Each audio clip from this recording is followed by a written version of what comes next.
WCNC Charlotte. This is Flashpoint, where power and politics collide and the tough questions get asked and answered. Thanks for joining us here on Flashpoint. I'm Ben Thompson. Today, two former rivals now taking two different paths forward in pursuing their political careers. Jeff Jackson pulling out a win against Pat Harrigan last year in the fight for North Carolina's 14th congressional district. In a moment, we'll speak to Mr. Harrigan about his new run for Congress and his last-minute switch of districts this week. But first, Jeff Jackson. After one term in Congress, he now has his eyes set on being the top law enforcement official in the state. Joining us now is Congressman Jeff Jackson. He's now running for State Attorney General. Congressman, thanks for coming on. We appreciate it. Good to see you. Good to see you again. All right, I want to talk about affordable housing because this past week you introduced legislation that would basically say for any company that buys 75 or more homes to then rent out, that they would have to pay a $10,000 per house into the trust fund. Is that how it would work? Sounds confusing. Here's the idea. We have a very small supply of houses for sale in Charlotte. We have a shortage, and we have some companies that are making this worse by buying up the houses that are for sale and then taking them off of the for sale market by flipping them for rent. So it's taking a shortage, it's making it worse. What this bill is designed to do is say, if you're one of these companies, not mom and pop doing some landlord thing, but if you're a big company buying up hundreds and hundreds of homes, then we want to financially disincentivize that so you'll do it less, and we want to use the funds that we generate to help low-income families put a down payment on a home. It's a hard problem to solve. We wish there was a way to just pull one lever and just make this stop. Because it's probably not constitutional for you all to come out and say, company, you cannot buy 75 homes. And you can't just write a one-sentence bill that bans this. Our office worked for several months trying to craft a solution. I'll tell you, I don't think it's perfect, and I'm open to some new ideas as we go through the system here, but we have to solve this problem. It's turning a major problem into a crisis.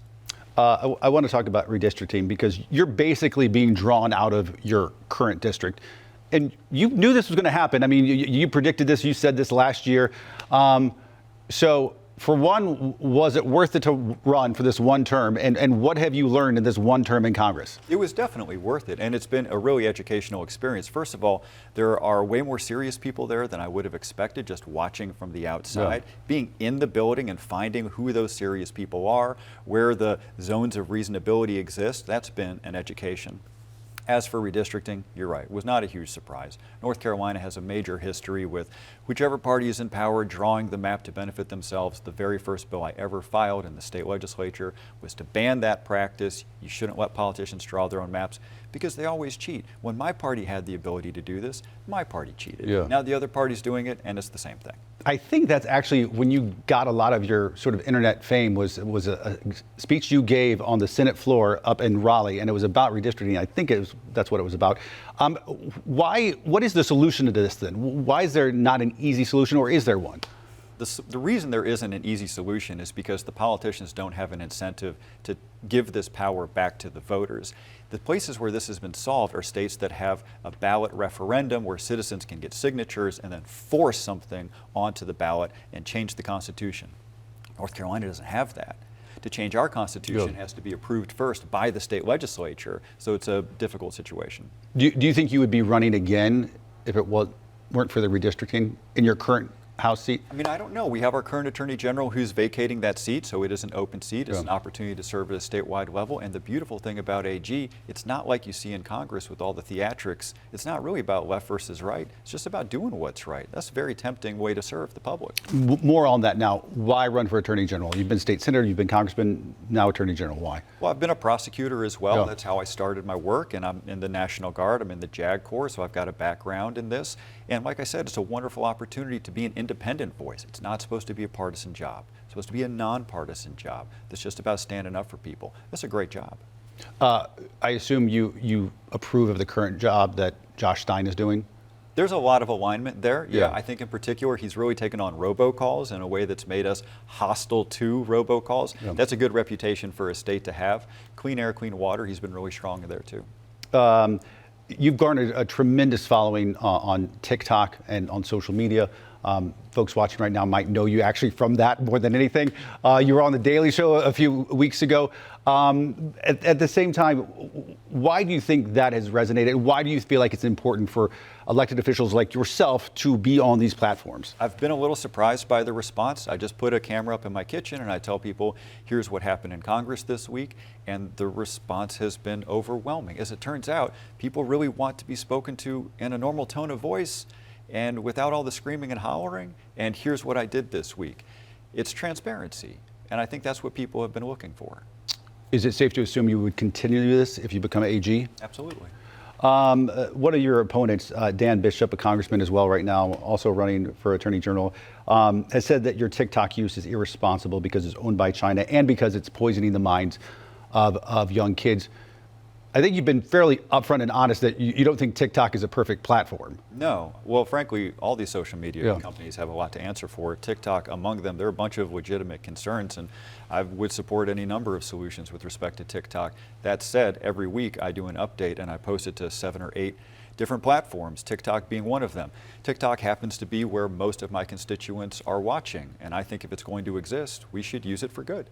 And you've said before in the past that you have a phone specifically dedicated to your TikTok app. Yeah, because the security concerns are completely legitimate, and so I'm trying to take some just sensible precautions there. Understand we have to get through a primary first. Your thoughts on Dan Bishop in the general election? Well, I think people in this state know him pretty well. I mean, he's famous for having written HB2, the bathroom bill. I think that did a lot of damage to the state. Memories are still fresh there. I think he's basically known as Mr. Culture War, and this job is not supposed to be about culture war. This is the top law enforcement officer for the state. It's supposed to be nonpartisan. It's supposed to be independent. That's who I'm going to be. And where do you see yourself after this race? Running for re-election. And then after that, what prize do you have your eyes on further down the road?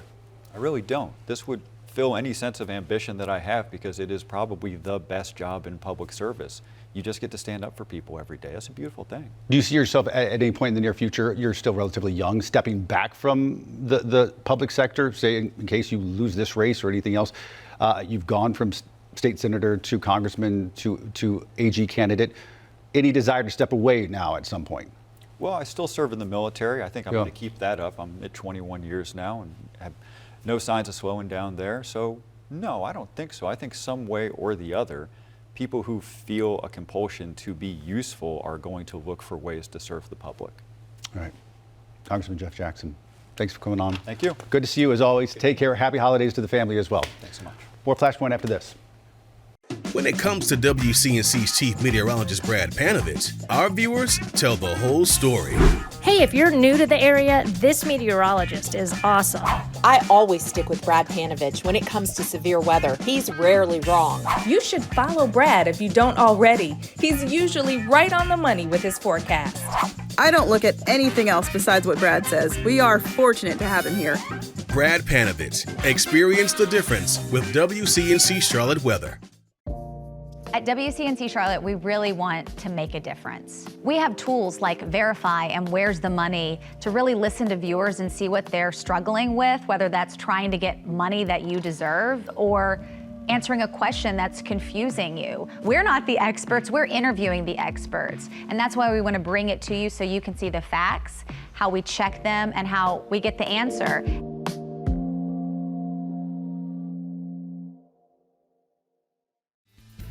Welcome back to Flashpoint. This week, a big shakeup in the battle for one of North Carolina's congressional districts. Congressman Patrick McHenry says he will not run for re-election next year. Right now, he represents several areas northwest of Charlotte, including Hickory and Lincolnton. McHenry gained national attention earlier this year when he became the acting Speaker of the House for a few weeks.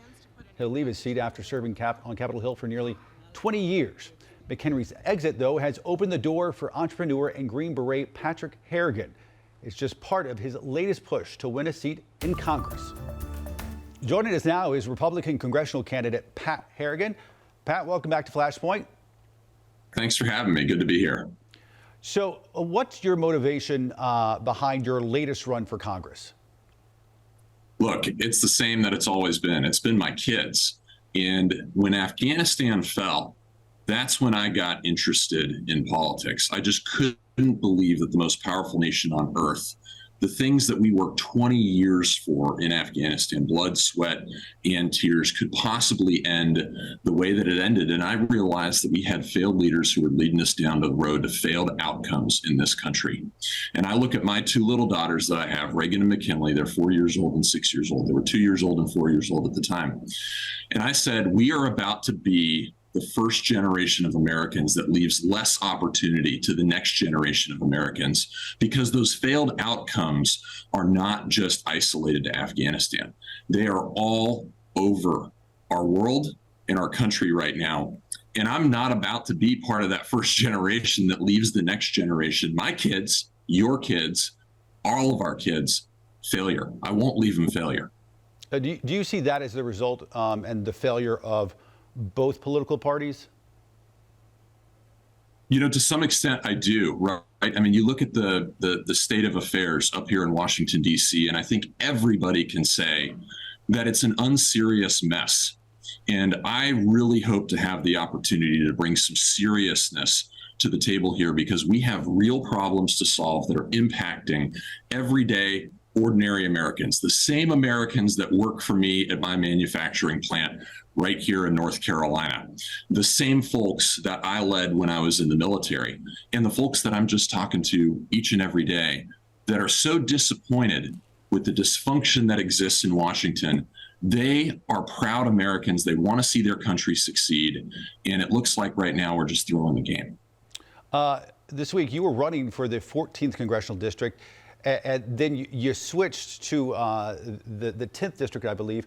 How long have you known that you were going to make that switch? You know, I would like to say, as a good old special operator who specializes in intelligence, that you know, this was all completely our doing, and we set you know, the conditions for us to launch our campaign with, you know, everything that we launched within 30 minutes of Congressman McHenry announcing his retirement. But the reality is that we have an amazing team. We have an amazing team that is focused on delivering results for the American people, the people of the 10th District. And look, the 10th District has always been, you know, our kind of nexus in North Carolina since we moved to Western North Carolina from Fort Bragg when I was a special operator out there. And so we've always had a home on Lake Hickory. This is near and dear place to our heart. My daughters, their entire lives have been in school in Hickory. It's where my wife and I go to church. So, you know, it's as much home as anywhere else in North Carolina has welcomed us in the last 11 years since we came here. But what do you say to critics who may even be supporters to some extent, but say, well, that just seems slightly cynical at best, that 1 minute you're running for one part of North Carolina saying that you represent them, and then you're saying that literally the next week, no, I think it's the 10th District. What do you say to supporters who might be like, wait, this just seems like a little off? I haven't had that at all. And honestly, it's because that's where my family and my business and everything that we do in our lives is centered in the Northwest corridor of Charlotte. And so we've been present in this area. We've held property. Like I said, our kids go to school. We are involved and invested heavily in this community. And so, you know, with the lines changing so many times, creating all these different paradigm shifts across North Carolina, I just don't see that argument has any weight. And honestly, I'm not seeing it out on the ground at all. I've been welcomed with open arms, and I'm very, very appreciative of that. For a brief period, you ran against Tim Moore for the former seat. You called him corrupt, paid for by casino bosses, accused him of having taxpayer-funded sexual escapades. Do you stand by those comments, and could you endorse him, and would you seek his endorsement going forward? I don't think there's going to be any endorsement on either side moving forward. And look, what I said is what I said. And you'll understand from me that when I say something, I mean it. I'm not going to back down or back away from it. That being said, Tim Moore is an effective legislator. He's done some really good things for the state of North Carolina. But look, my focus is going to be threefold. I'm releasing a broad-based platform in the next couple days that focuses on protecting our country, unleashing our economy, and restoring governmental integrity. And that third piece right there is really, really important to me, because right now we have a systematic lack of trust in not only our government, but our governmental officials. And that is widespread, not just in North Carolina, it is across our country. And if we are to have any respect and any cohesiveness moving forward between Americans, we have to fix the relationship that ordinary, everyday Americans have with their government. And we start doing that by electing principled leaders of character to Washington, D.C. That's what I am going to do in the 10th District. I hope that I can earn that trust, respect, and confidence from the people in the 10th District.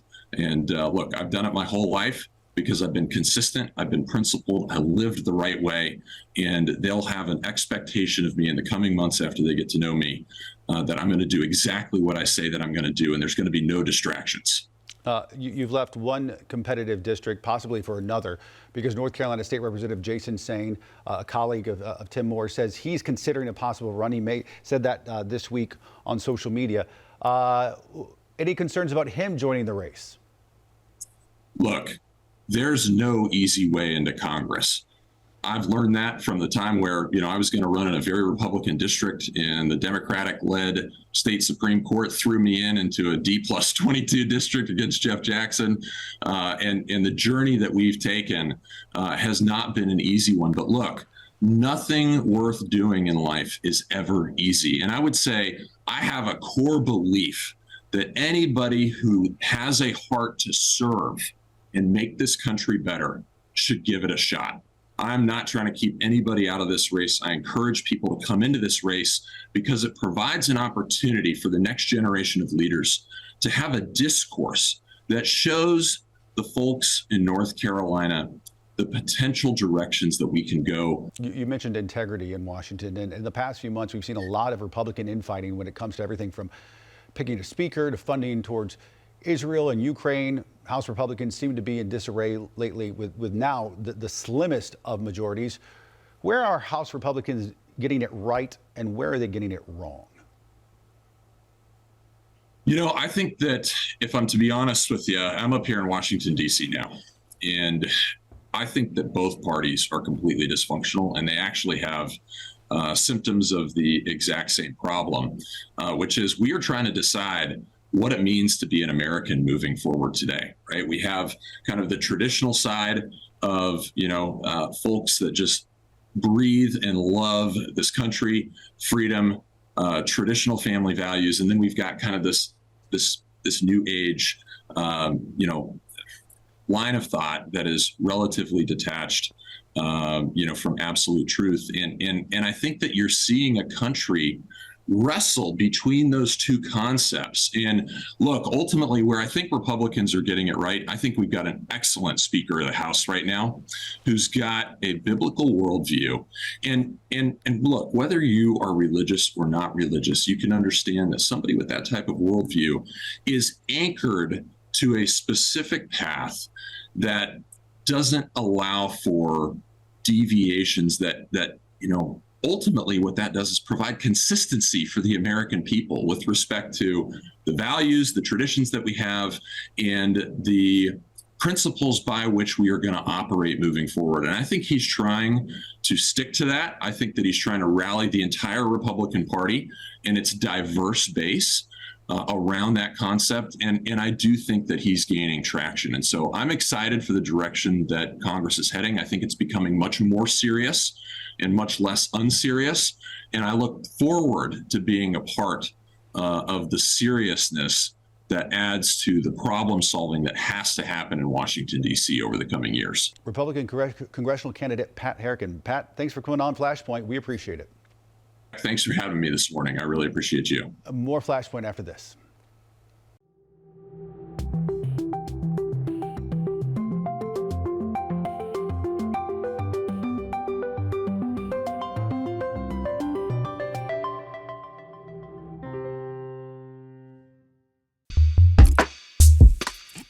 Connect the dots and let us clear up the confusion. We're here to make sure the news makes sense. And with Connect the Dots, you'll understand how the headlines impact your family. See the difference on WCNC Charlotte. At WCNC Charlotte, we believe it is crucial to make a difference in our communities. That's why we go beyond just reporting the news. We ask, where's the money to hold the powerful accountable and get money back into your pockets? Our Verify team takes claims, finds sources, and gets you answers. And we're keeping you weather aware, making you safer and smarter. I'm Vanessa Rufus. And I'm Colin Mayfield. Join us weeknights at 5, 6, and 11 and see the difference for yourself. Only on WCNC Charlotte. Connect the dots and let us clear up the confusion. We're here to make sure the news makes sense. And with Connect the Dots, you'll understand how the headlines impact your family. See the difference on WCNC Charlotte. At WCNC Charlotte, we believe it is crucial to make a difference in our communities. That's why we go beyond just reporting the news. We ask, where's the money to hold the powerful accountable and get money back into your pockets? Our Verify team takes claims, finds sources, and gets you answers. And we're keeping you weather aware, making you safer and smarter. I'm Vanessa Rufus. And I'm Colin Mayfield. Join us weeknights at 5, 6, and 11 and see the difference for yourself. Only on WCNC Charlotte. The new and improved WCNC Plus, now on Roku and Fire TV. Watch local live newscast, get extended breaking news coverage, and see local programs and specials. The new and improved WCNC Plus, now on Roku and Fire TV. When it comes to WCNC's chief meteorologist Brad Panovich, our viewers tell the whole story. Hey, if you're new to the area, this meteorologist is awesome. I always stick with Brad Panovich when it comes to severe weather. He's rarely wrong. You should follow Brad if you don't already. He's usually right on the money with his forecast. I don't look at anything else besides what Brad says. We are fortunate to have him here. Brad Panovich, experience the difference with WCNC Charlotte weather. Wake up to the news that matters most with meteorologist and traffic reporter Chris Mulcahy. And we're all clear. We're keeping you smarter, safer, and on time. Start your day the Mulcahy way. See the difference. 4:30 to 7 on WCNC Charlotte. Welcome back to Flashpoint. This week, Charlotte leaders starting up a new term. City Council's back, mostly with familiar faces, but some in new roles. And there is one new face on council who's never served before. WCNC Charlotte's Julia Kaufman has more from the swearing-in ceremony. Leaders reflected on this past short term and pledged to work better together in this new regular one. They also said goodbye to Mayor Pro Tem Braxton Winston and swore in a new colleague. A new term for Charlotte's elected leaders has begun. Council members say they'll focus on economic development and violence intervention programs.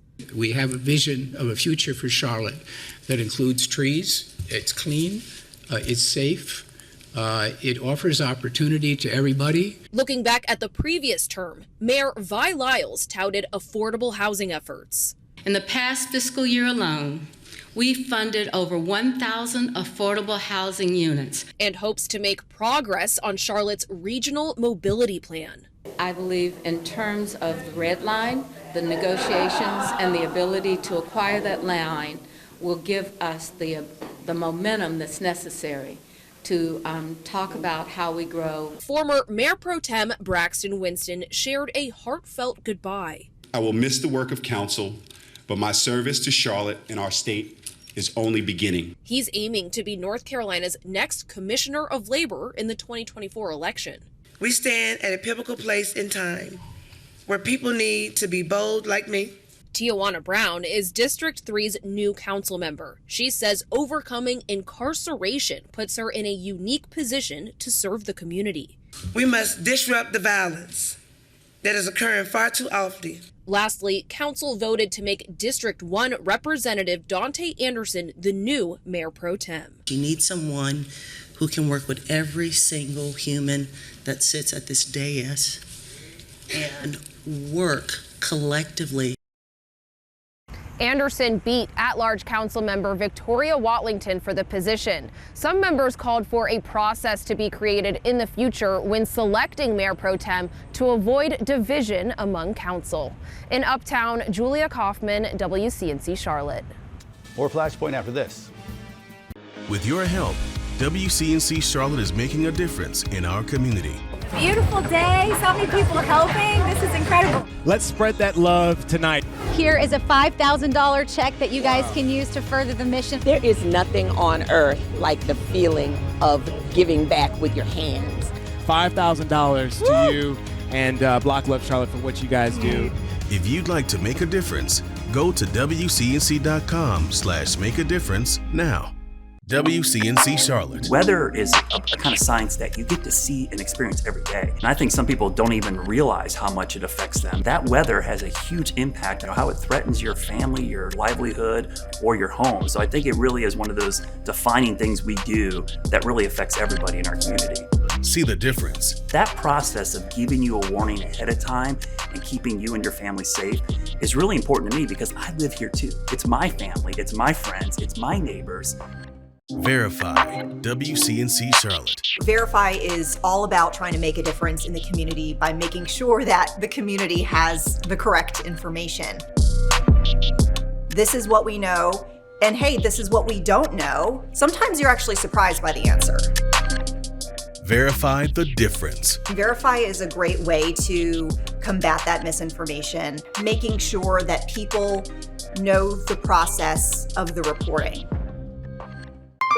Hey YouTube, this is Chief Meteorologist Brad Panovich here at WCNC Charlotte. We want you to head over to our Weather IQ YouTube page, where we're making you smarter and safer. We have a passion for weather science, and we want you to understand what's happening when the weather changes, because in the end, that's what keeps you safe. It's not about being scared, it's about being informed. Browse our collection of fun and informative clips and look for new segments every week. We're here to raise your weather IQ. Experience the difference on WCNC Charlotte. When did you know what you wanted to be? Hey Mom, the weather's on! WCNC Charlotte's chief meteorologist, Brad Panovich, always knew what he was meant to do. All right, don't forget your umbrella. In fact, he joined the American Meteorological Society when he was 13. Now Brad is all grown up. You can see him right here on WCNC Charlotte, making sure you're informed and safe. Hey, where did all my hair go? Experience the difference. Welcome back. Come interact with us on social media, Instagram, X, Facebook. We're there. And if there's something you want us to cover on Flashpoint, let us know. And as always, remember to listen and subscribe to our podcast. You can find it wherever you get yours. You can also watch episodes of Flashpoint over on WCNC+. And we'll see you back here next weekend.